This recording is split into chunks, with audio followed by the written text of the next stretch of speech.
The McAlvany Weekly Commentary, covering monetary, economic, and geopolitical news events.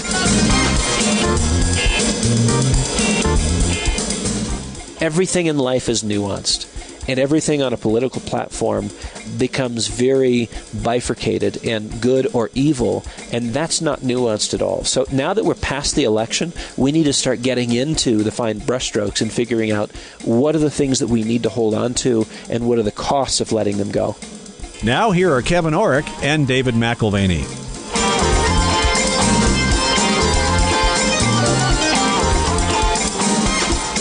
Welcome to the McAlvany Weekly Commentary. I'm Kevin Orrick along with David McAlvany. Last week we did 2 shows, obviously, because of the election. And Dave, I just want to take the time right now to thank our listeners. We had a great viewership of both shows. There was no drop in viewership or listenership, even though it cost twice the time last week. And so just thank the listeners for the time, for the comments. Actually, there's substantive dialogue that goes on in the sections that we see on YouTube with some of our listeners that actually seems to be lacking in what's going on in the mainline media right now. Well, you and I have noted many times that there's this impressive commentary which occurs after the commentary from the listeners, and the insights and the questions and the dialogue between themselves. It's just, to me, is a remarkable thing. And, then at the end of the year when we do our question and answer period, we're equally floored by the challenging nature of the questions posed and just how engaged our listeners are with current events and how invested they are in particular outcomes, whether it's political, social, or whatnot. But it's marked by civility, and it's marked by a real care and concern for not only the country, but our economy, and of course their families and their individual balance sheets, of course, too. Well, and that's what's been very disappointing to me in the general nation right now. What's going on generally across the nation is not civil dialogue. The people who considered themselves the most tolerant at this point are looking to be the most intolerant. And, talking about substantive dialogue, there really isn't any. If you talk to someone who considers themselves a loser from last week's election, okay, some of them won't even admit that they've lost. They just won't accept the outcome. But for the people who are upset about the loss, I haven't had really an honest-to-goodness, intelligent conversation with any of them. It's mainly just name-calling rather than actually talking about any of the issues. In the news this week, I think, is the best evidence of a generation of bubble children. And I was describing the importance of college to my kids at the breakfast table the other morning, and really why I thought both undergraduate and graduate studies were often of value. And here was my caveat. There was the qualifying, when at university, try to avoid indoctrination, which is like a simultaneous parasitic invasion of the temporal lobe. The temporal lobe helps you think deeply and process information. And at the same time, getting overstimulus of the limbic system, which is that emotional and sort of visceral reaction part of you. I just would hate to see my kids converted on the basis of indoctrination, converted from otherwise thoughtful individuals into emotional basket cases. Oh, people are just ranting right now. I mean, even here in Little Durango, there are protests right now. And if you read the signs or talk to the people at the protest, it reminds me, honestly, Dave, of going to Occupy Wall Street. When I was down in New York a couple of years ago, I went down and I was hoping for good economic discussion as to why they were occupying. They had none. These people were just mad and they couldn't explain why. I came home the other night after the rally here in Durango, and my kids were at the park where this rally was occurring. I wasn't, but they were there playing at the park going, I thought Trump won. Why are they saying he's not president? And so we had an interesting conversation that night, but half of the placards that people were holding up dealt with decolonization and Native Lives Matter. And I was just thinking, it really is an excuse for people to just sort of rant. Right, so here we have the bubble is burst, and you have the need for some combination of a rant room, a safe space on campus, or just a day off from school, again, because the bubble's burst. So if there's any challenges to their preconceptions of the world, that popping of the bubble, there are these sort of behavioral outbursts. And I see a similarity to what eminent sociologist Peter Berger calls a plausibility structure. Plausibility structure. Yeah, which is just a set of ideas believed to be uniformly held by everyone within a society.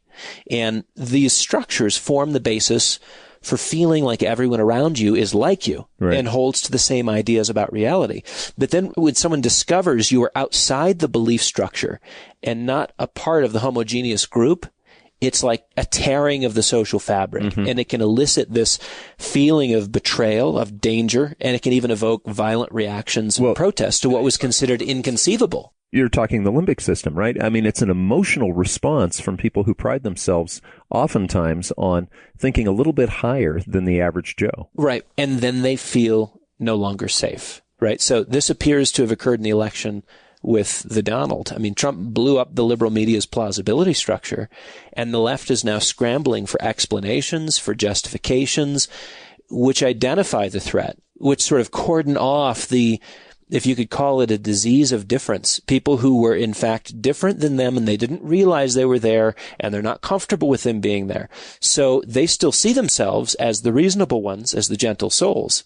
And as I do every week, read for this commentary and to keep appraised of the markets, I'll sample The Economist and Project Syndicate and read different national newspapers and listen to CNN and MSNBC and Bloomberg and CNBC. And it's interesting because most of these news sources have gone full blown into their apoplexy. Right. And they're angry and they're frustrated. And this is the foreign press corps too. I mean, I think there's a temptation, if you read The Economist this last week, to cancel a subscription because it's insulting. Yeah, Dave, actually, that was what I considered, was going ahead and canceling my long-term subscription to The Economist, because it's trying to direct the way people think instead of actually listen to the way people think. Now, I think of ABC, NBC, and CBS. They were already fading into the twilight anyway, because we have people going to the internet for their information these days.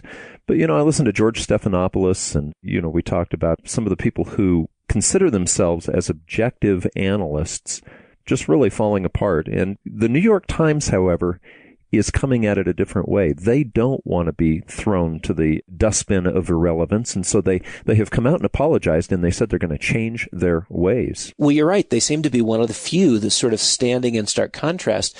The majority are basically presenting the president-elect as a misogynist at best, right, a molester quite possibly, and then they're adding to the compliment every blast from the past that could scare your socks off. So, I mean, here's kind of how they've painted the picture. Imagine Donald Trump taking the Oval Office, and he's gathered in white sheets with all of his fellow advisors conducting seances to get in touch with the lead advisor back from the dead, none other than Hitler himself. Right. That's how it's being portrayed. Right. And that's why I think that there is that refreshing note from the New York Times, which basically claimed its failure in the face of a declining subscription rate. And maybe that is why they're out there. But they've, quote unquote, rededicated themselves to truth and journalism, which, again, for the New York Times to come out with something like that is an indication of just how much they must be hemorrhaging from ad revenue and subscription cancellations. But the rest of the media group, if they don't humble themselves a little bit, they will find themselves, as you said, in the dustbin of irrelevancy. Well, and the thing that's enlightening to me this last week is the people who consider themselves the most tolerant are being intolerant, like we talked about before. And it reminded me, you might remember a couple of years ago, someone made a comment how Muslims really don't have a sense of perspective or humor.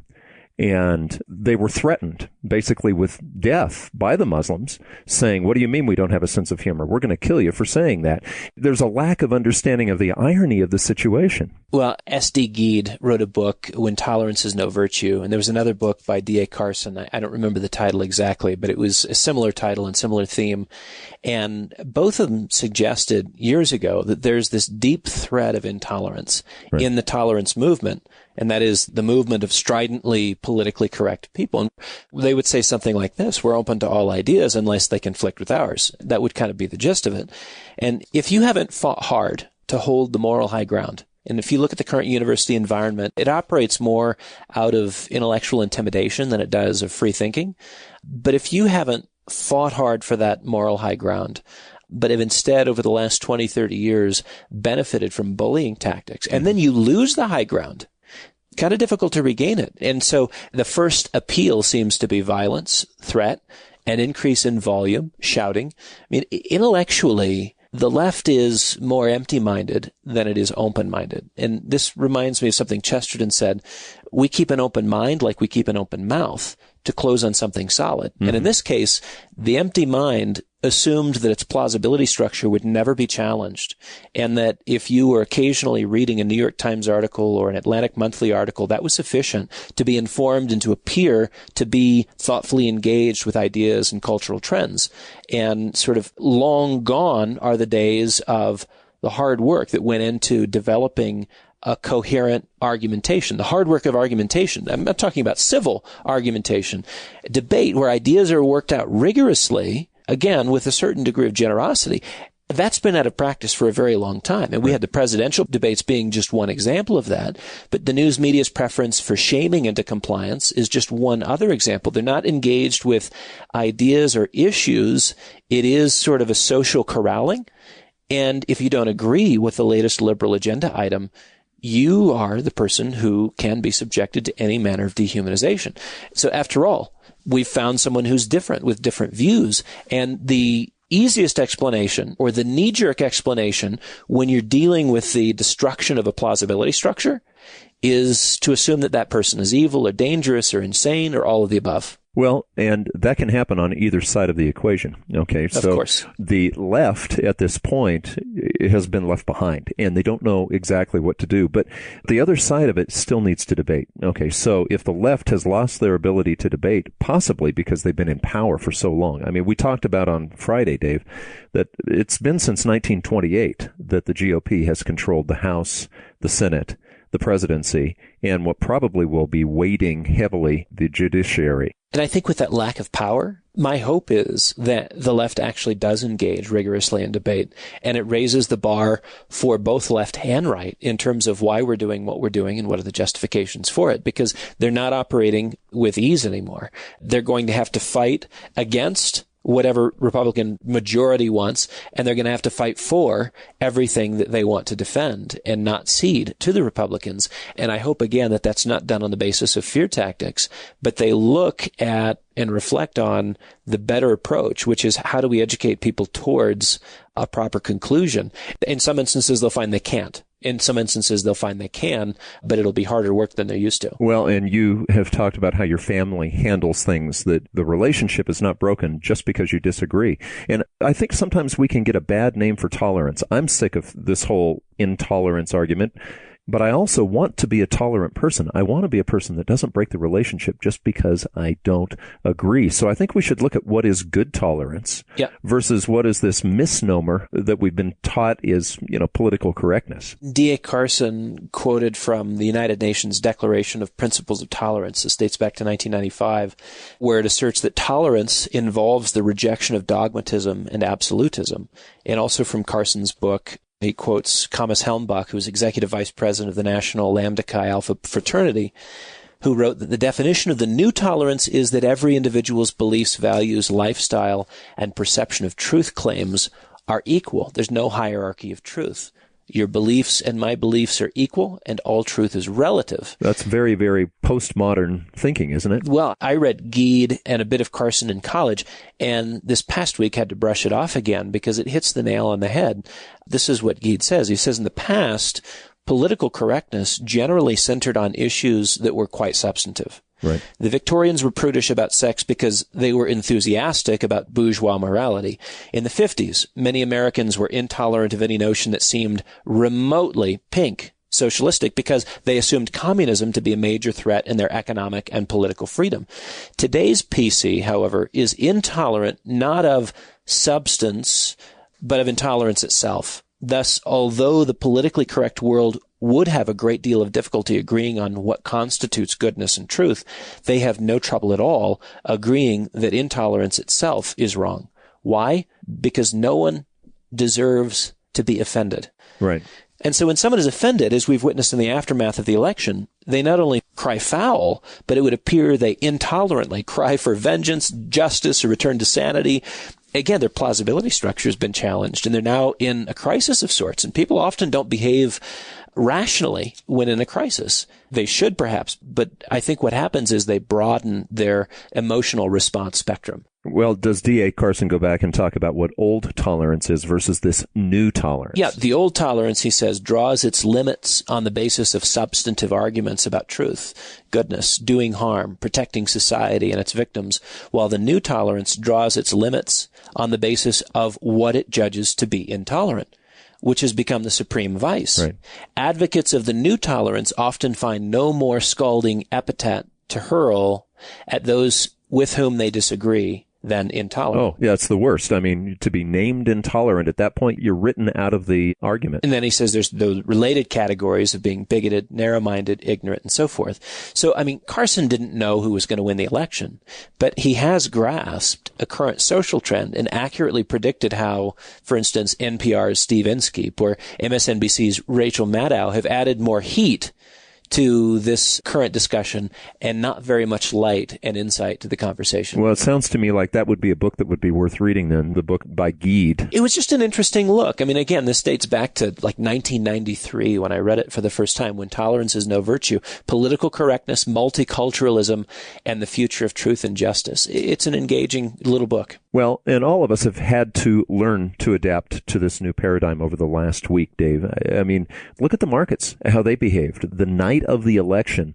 the swings, we talked about it on Friday, but they were huge. They were large, over 1,000-point market swings based on people just changing their positions and reworking their own paradigm. Markets are to some degree a picture of entrepreneurship. When they're not controlled or nationalized, they are anyways. And so in general, I'm not surprised when a market adapts. But in this case, it appears more than adaptation. It appears to be a rationalization. When Comey cleared Clinton and then reiterated the FBI's conclusions from the summer that nothing nefarious had occurred with her emails, stock market moved up over 400 points. So the Hillary rally was on track, indicating a Hillary win. And then it was surpassed by the Donald rally, claiming the same reasons for future growth. And of course, that's on Wednesday, following through after the election, because we had a 1,000-point drop, as you mentioned. And then actually the rally brings it back to a total of a 480-point gain, which is from the low to the high, nearly 1,200-point swing from lows to highs. And that, to me, again, it's a market schizophrenia. Well, but the one market that wasn't schizophrenic, and again, you brought this out on Friday, was the bond market. It was quite consistent. Interest rates rose. $1 trillion was lost in 2 days. Well, right. And so it was the largest one-day sell-off in the bond market in 4 years. And I think there's two ways that you can read the bond market. The stock market bulls would read it this way. Higher rates reflect the belief that economic growth is on the horizon, and we're going to see that as a result of massive government spending. Right. Well, let me stop you then, because that's what people saw when Reagan first took office as well. And when Reagan first took office, we had a rally almost exactly like the one we've had so far. Well, right, about 5%. Right. And then we spent the next year and a half with the stock market declining pretty significantly. Right. And so to see, a parallel, I think there's more a parallel in the market than there is in Reaganomics being relived. We do have a very different economic backdrop. 20 trillion relative to the size of our GDP is significant compared to the 1 trillion which Reagan took on when he took office. So I don't want to pour any water on this, but this particular rise, this rally that we're seeing post-Trump is not unusual, and it can continue into the ongoing bear market that the stock market's been in now for years. Yeah, and I think that is more likely the outcome. That doesn't mean that you won't see some pockets that are benefiting from a major investment spend by the government. Right. But we're talking about two different things. Sectors within the stock market which benefit from liquidity flows, and the general economy which is growing or not growing on the basis of investments in, I'm talking about corporate investments, private investments, growth of businesses, the spending by individuals. Basically what you will likely see is a reduction in corporate and private investment, and that being replaced by government spending, which means on balance, you're not necessarily moving the needle.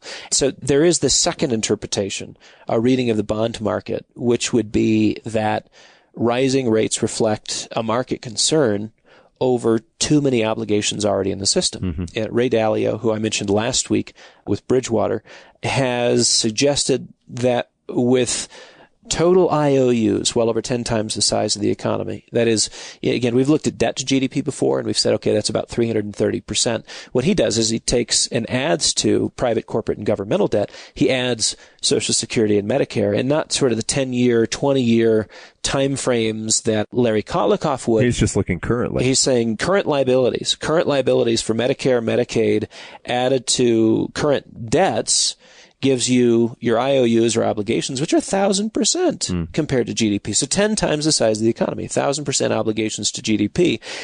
That is not an amount which the economy can handle with higher rates. You've talked about this before. You can handle an awful lot of debt if you're paying 0% interest or 1% interest. But if interest rates actually begin, to use the word that the economists use, to normalize, well, normalization, Dave, is in the 4 or 5% range. Right. So we've been talking all year long about the game plan of the Democrats and how Treasury Department and a fairly dovish Fed may keep rates low or even move them negative. And, the person that we forgot to mention who lost in this election when we talked about this on Friday is Ken Rogoff. Dreaming of a Treasury position, and now he's stuck being an academic at Harvard. I can think of worse places to teach. But if you have governmental aspirations and want to be a decision maker at the highest levels of government, then maybe he's disappointed by the loss, because Hillary probably would have put him in place. So there was one story, a fork in the road, where negative rates were the more probable outcome, and they still could be if we see a rollover in the stock market and the Fed becomes desperate to instigate something like quantitative easing and basically buy down the whole yield curve. If they want to buy down the whole yield curve, we'll see a blowout with the central bank balance sheet from, $4 to $10 trillion. And that is still a possibility, right? But what do we have now? Until now, the market has refused to go higher. That is, interest rates have refused to go higher, and thus the Fed has remained pat. But you do have the longer bonds. We're starting to see interest rates rise out on the long end of the curve at this point. That's right. Rates are rising at the long end of the curve. That's where market operators cast their vote. And this second interpretation suggests a concern over high levels of indebtedness and an awareness that moving to fiscal policy initiatives, after being so accommodative with monetary policy, we are likely to have an inflationary surprise on the upside. So bonds start to factor in a different set of expectations in terms of inflation and the total quantity or stock of debt.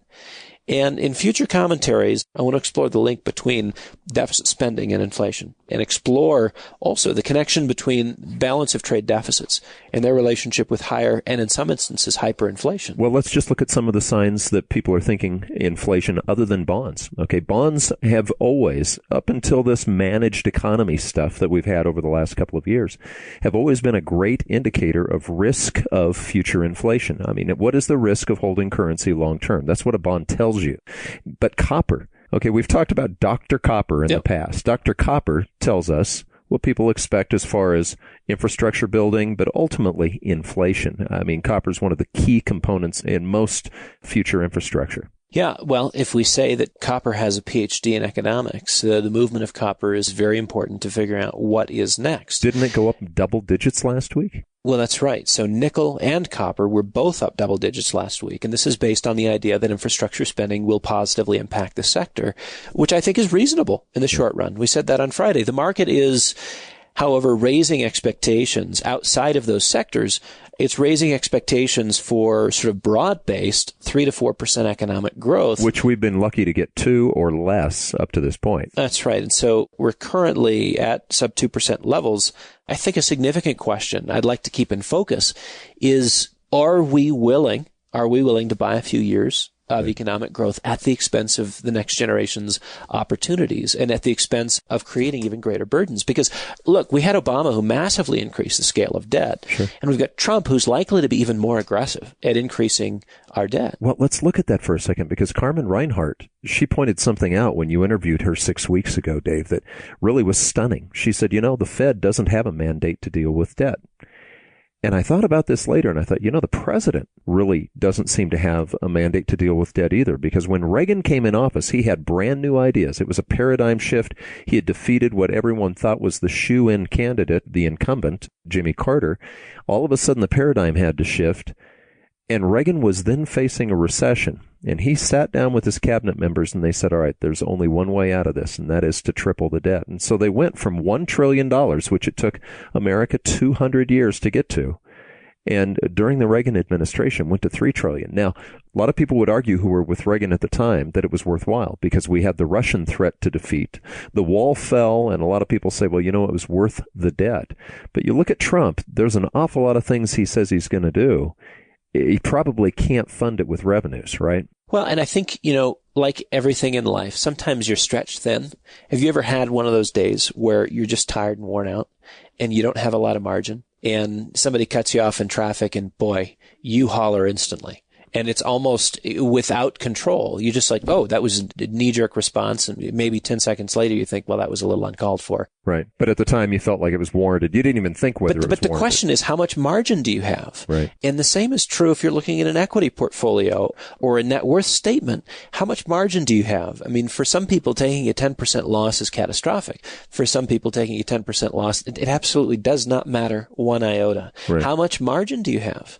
And the greater our burden of debt, we're decreasing our margin. Okay. And so it means that any hiccups along the way, there's a much more catastrophic set of consequences that comes with it. And I think in the 1980s, when Reagan came into office, we had lots of margin. So increasing debt, we had a certain economic allowance for it that we don't have today. So even if we were to increase our debt by 50 or 100% from here to 27 or 30 or 40 trillion dollars, we don't have the margin. And Trump is likely, as I said, he's going to be more aggressive in increasing debt. He's indicated that on the campaign trail, and he has already begun to detail that in his economic plans with one of his advisors, David Malpass. Now, isn't David Malpass the guy who was with Bear Stearns back before the crisis last time? Absolutely. And he was the chief economist at Bear, and he was all too happy to recommend an increase of Bear Stearns' debt exposure in the spring of 2008 before they imploded, even as they were imploding, on the belief that the worst was behind them. Such was the advice given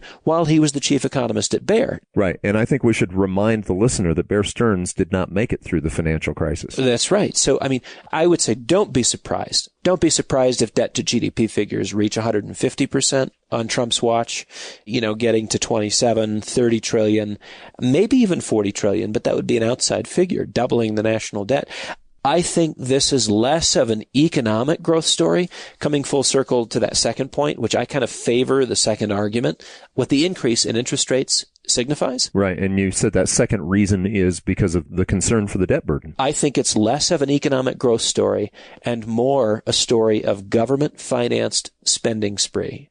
And I think there's some consequences to a government-financed spending spree. Well, and I think for the person who really is happy that the establishment was defeated, I think people can ruminate on that a little bit. Sure. I know I've enjoyed that this last week, but I think we should also engage in exactly what we were asking the left to do, and that is some dialogue. What do we agree with Trump on? What do you disagree with Trump on? And I think that needs to be an actively engaged discussion this entire time. We can't just fall into lockstep and say that everything that he's doing is right on target. Well, that's right. And as I looked through, I mentioned this on Friday, as I looked through his contract with the American voter, I like 22 of his 28 proposals. That's a majority. 4, I think, are dangerous economically. And those are actually 4 of the pillars that he was running on the basis of. I think they're all related to trade, though, right? That's right. That's always been your concern. Yeah, and there's 2 that I'm neutral on. But the dangerous ones center on trade. Because look, we've had 30 to 35 years of a bull market, which were complemented and aided by globalization. Right. I don't care what you think of globalization. Just know that most of the economic success that we've had in the last 30 years is related to change in capital flows. Well, let's define terms quickly so that the listener can stay on board with you. Globalism is one thing. Globalism is looking towards maybe one world leadership, that type of thing. That's a negative in my mind. I think it's a negative in your mind and our listeners. Globalization's different. Globalization is just not putting tariff and taxes on trade so that you can have free flow of currency. So, for instance, at the end of the Cold War, you began to see all of your former Iron Curtain countries and European countries, France, Italy, Germany, England, they all had capital controls. So there was no free flow of trade. There was no free flow of immigration. There was no free flow of capital. And so you had these massive costs of doing business. No, and it strangles business. If you are familiar with traveling from one country to the next, it's not uncommon to, when you're exchanging from one currency to the next, to have it cost you 3, 5, even 10% in a currency translation. Well, think about what that does to stymie trade, transaction, travel, and general economic activity. So to me, curtailing trade is like suggesting that you can maintain the same level of stability as you saw off one of the legs of the stool. And that to me is why, items 7, 8, 9, and 10 on his 28 list, I have significant issues with. Now, on each one of those things, not to paint with a broad brushstroke, there are specific issues that have to be addressed. For instance, 8 deals with the Trans-Pacific Partnership. I am not for the Trans-Pacific Partnership, but you have to look at the things that were going to be accomplished with the TPP.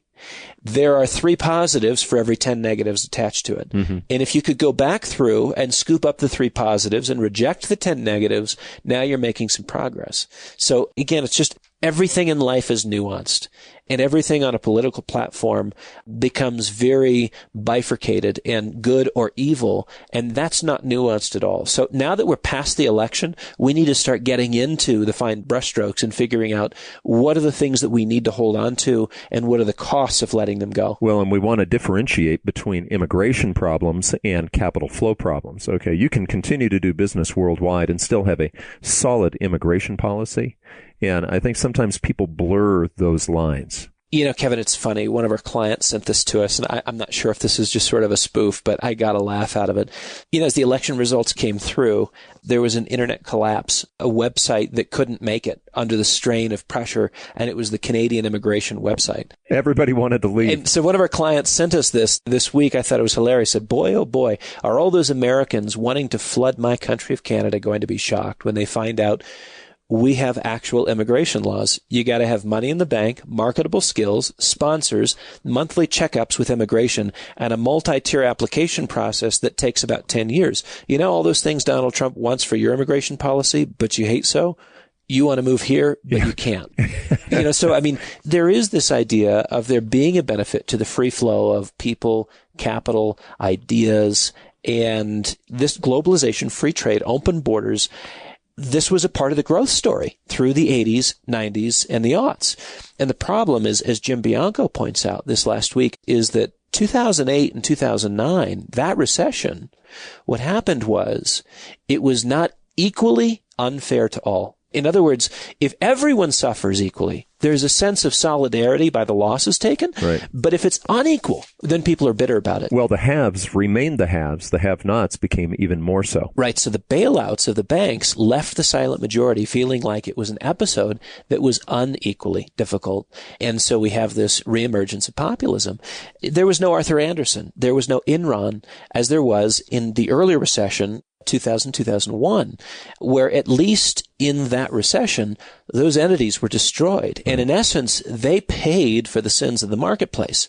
So the status quo in this era, the status quo and anyone with establishment connections became much more vulnerable in the election. Because again, nobody had paid the price, and now there was going to be hell to pay. Well, just look at the map. The election map tells you who were the haves through this entire crisis and who were the have-nots. Yeah, I know. A disproportionate number of people that benefited from Fed policy and government largesse basically centered in 10 major population centers. The blue. And that's basically all Clinton won, was the 10 major population centers. The rest of the country went Trump, and they were wanting a leveling of the playing field. Now, there is, again, this message that leveling the playing field means rearranging trade. That's true to a degree, but only a small degree, which is, again, why I have some concern over 7, 8, 9, and 10 and his proposals. If they're not dealt with carefully, listen, I think we can always return to the days of Smoot and Hawley and find ourselves smack dab in the middle of a global depression if we're not careful, cutting off our nose to spite our face. Well, there are opportunities when the elite or this particular fix in the political system that's been broken for a while. I guess the question that I would have is, how long are the elites out? Well, along with the elites, how long are the experts going to be held suspect? I mean, because it was, after all, it was the experts and it was the elites that said, this is what you're going to do. This is what you must do. This is what's reasonable. As you said earlier, this is how you must think about it. And the experts and the media got it wrong. Right. I mean, are the media still going to solicit expert opinions from people proven clueless time and time again, whether it's the pollsters or economists? The transition that we talked about on Friday is a pretty significant one. The old media is one of the losers in this election, and it's circling the drain. The new media is still taking shape.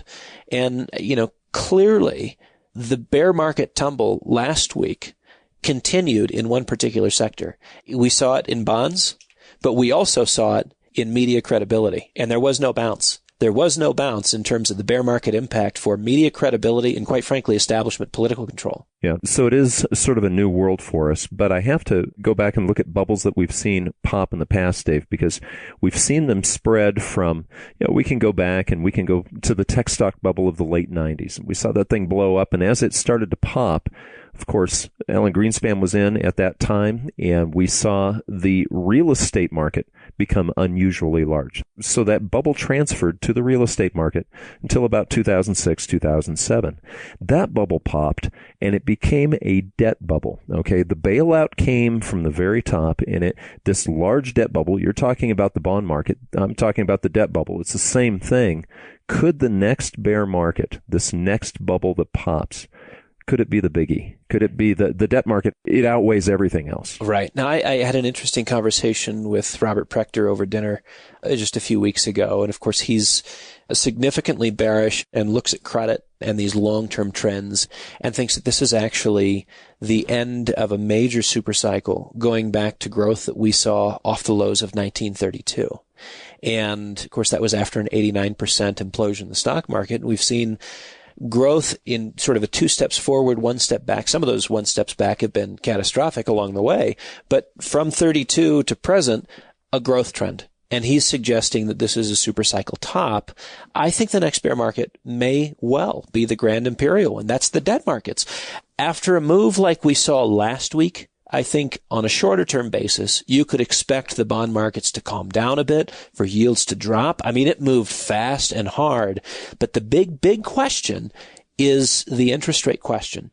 And this summer is likely the peak in bond prices and the low in yields for a generation. Now, you mean this last summer? This last summer was the peak. That's right. Okay. So it's unclear whether the Fed will in the future move to a negative nominal yield in the context of financial panic. That's entirely possible. But barring a massive shift towards another QE program and buying the yield curve down, for the time being, the markets are moving yields higher and prices lower. And I tell you, being cavalier about a rise in rates is a dangerous disposition to adopt. And unfortunately, we're seeing that across the marketplace, as if, again, this is an indicator of economic growth instead of something that represents a generational tipping point. Well, and it's not just governments. I mean, we're talking about the government bond market here, but corporations over the last few years have taken advantage of these low interest rates as well. They can't handle interest rate rises either, can they? No, I mean, corporations have re-leveraged significantly since 2012. Recently, Citi analysts, that is Citigroup analysts, looked at the rise in debt for corporations compared to a drop in EBITDA, that's earnings before interest, tax, depreciation, and amortization, showing that net leverage in corporate America has never been higher. Okay, so we are at a high. When you're saying leverage, you're talking about just pure debt. Right. So, but they were specifically in the corporate sector, massive buybacks in the U.S., of course, have buoyed U.S. equity prices. And it's interesting to watch these dynamics. Emerging markets haven't fared so well, but emerging markets have been more restrained in their financed purchases of stocks and of dividend payments. So U.S. companies have borrowed massively to buy, let's look at it this way. They've borrowed to buy the loyalty of existing shareholders and keep as many in their seats as possible. Now, rising rates are they're an economic headwind. We know that from a broad basis, but they're disastrous for a highly leveraged corporate sector. Or the highest leveraged corporate sector in history. That's right. So you look at interest, you look at debt service costs, and you look at corporations over the next year, 2 years, whatever it may be in terms of rising rates, having to allocate a greater percentage of revenue in that direction. And what if one of the fiscal choices made. Anything can happen here. We don't know what Trump or his administration is actually going to propose. But what if they were to do something like eliminate the interest deduction for corporations? Mm-hmm. I mean, because what was suggested by Carmen Reinhart is that fiscal policy and the corralling of interests is going to be a priority. Monetary policy, using legislation, new fiscal policy initiatives, which is tax, spend. We are directing audiences. And to motivate corporations to spend and invest, maybe they create deductions over here and tax credits over there and remove deductions from there and increase or decrease tax. There's all kinds of games that are going to be played. And I just think we assume a lot about the safety of the debt side of the corporate balance sheet. And again, I think that it's dangerous to be cavalier about them. Well, I want to go back to something that we've discussed over the last few months as far as just getting rid of cash. You know, Ken Rogoff, you had mentioned, probably lost his hope for gaining the Treasury position.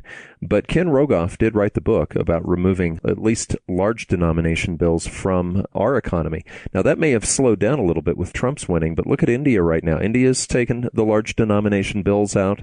Australia is being urged to get rid of their large denomination bills. So is this still a trend that we can expect will continue even here into America? Yeah, I mean, I think there is an antipathy for paper and a desire for control, and to the degree that government, Treasury, Fed, these groups need to corral investors and corporations and encourage spending of a certain sort and dishoarding of another sort, they're going to play with the gloves off. Right. And that may include moving towards a cashless society. So even in a Trump administration, we may still see the same trends going on as far as just capital control and people control as far as their cash. Well, Rogoff suggested the first step towards moving towards a cashless society is removing high denomination bills. And that's exactly, like you mentioned, what they did in India this week. Right. And so now they've got a problem. Anyone who had money in 500 and 1,000 rupee notes, guess what they've got to do? They've got to get rid of them and get something else. So what happened is you've got a massive influx of cash into the banking system that was outside the banking system because it's no longer going to be considered worth anything if it doesn't get into the banking system. So they changed a rule, and what happened? It caused a movement of money into the banking system. Was that the desired effect? Could you say that the Indian people were corralled? Right. Like Reinhart suggested on our commentary. Absolutely. And now Australia, as it's been suggested by UBS, Australia is the next likely candidate to begin moving cashless and eliminating large denomination bills. So it's happening gradually, and I think it'll grow to become a global consensus that cash is dangerous. And that'll be, like we've often heard, tell a lie, tell it often enough, and the people will believe it. There will become this sense that, yes, we're just at risk if we have cash. The reality is most people do their transactions with debit card and credit card anyways. So there is no real threat, but it allows them to create captive audiences. Right. And that, in order to throw fiscal policy into the mix, is going to be the thing. Russell Napier, who you know is a long-term contributor to the commentary, we read him consistently, have spent time with him at the Library of Mistakes in Edinburgh, Scotland. Wonderful guy. His most recent comments related to that very thing. Not only the concerns about an inflationary outcome from fiscal policy, but also just how nasty financial repression is in the context of fiscal policy. And in fact, this is where you can see the meat grinder effect for investors and for savers. Monetary policy has its own mechanisms and machinations for the investor and the saver when it comes to financial repression. But his argument is that now we're entering into the end game. And the end game is a fiscal policy blitz, which brings financial repression that you have never seen or imagined in your lifetime, but is all too common in financial history. You've been listening to the McAlvany Weekly Commentary. I'm Kevin Orrick along with David McAlvany. You can find us at McAlvany.com, McAlvany.com, or you can call us anytime at 800-525-9556. This has been the McAlvany Weekly Commentary. The views expressed should not be considered to be a solicitation or a recommendation for your investment portfolio.